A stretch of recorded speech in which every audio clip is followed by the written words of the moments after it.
Ẹ káàbọ̀ padà sórí ìkànnì YouTube wa. Lórí eléyìí ni a ti mú Mr. and Mrs. Wealthy wá.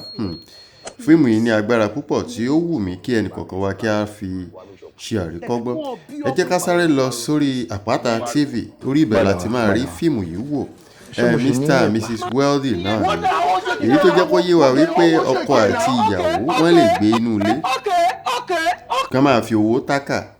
Kán máa lo ìwà fi èébú. Kán máa fi ṣe ọlọ́kọ̀ ara wọn. Ṣùgbọ́n lójú tèmi kò kún tó. Mi ò mọ̀ lójú tí yín.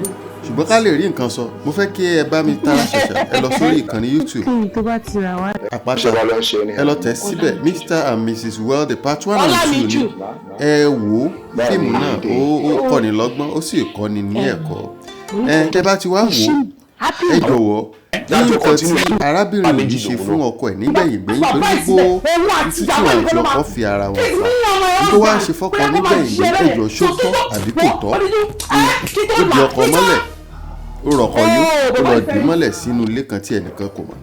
Ṣó tọ́ àbí kò tọ́? Bẹ́mi ṣe ń wò yìí kò tọ́ lójú tèmi ṣùgbọ́n ó dàbí pé apá kẹta fíìmù yìí ń bọ̀ lọ́nà.